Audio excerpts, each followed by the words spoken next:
Hello, I'm MOLIBDêNIO 42. My name is Sofia and we are representing Brazil and São Paulo's state in the International RoboCup 2021. For our presentation team, it was a movie series Mission Impossible. From that, we elaborated a story in which Ethan, represented by an augmented reality robot, trespasses the lab security system to get new information about an antidote of a virus. But during the mission, Ethan fails, and now the audience have to choose the right bottle to save the world. For that reason, we are going to have a survey in the middle of our presentation. At the first moment, we are going to have augmented reality.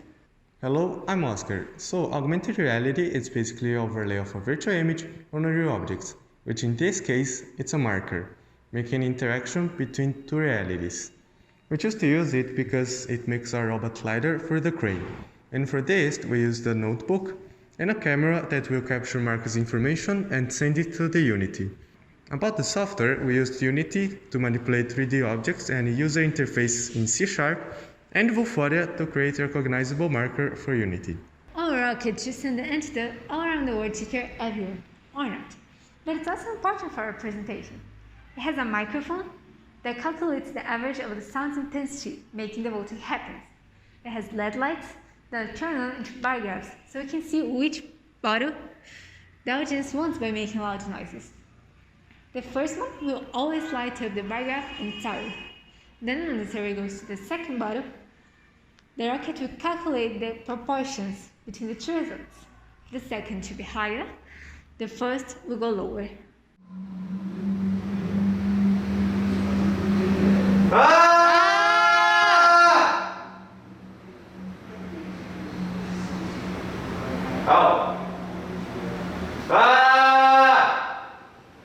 The mobile robot, made of PVC, is composed of dynamic motors and omnidirectional wheel.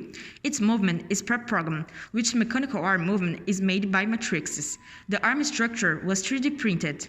The circuit boards of our robots are handmade, and we also reused old ones from previous projects in MOLIBDêNIO, due to the similarity of the components in use. Now about the hardware. On the crane composed of aluminum bars, we also use dynamic motors, and on the structure that moves robots, we printed a piece that moves through aluminum tracks. Its computer was 3D printed. For the image recognition, we use a camera to locate the computer using color segmentation. It can be found in any position in the axis X and Y in this area, even though it moves in 3 directions. The image process happens in a Raspberry Pi, which uses the libraries OpenC.V and a class developed by us.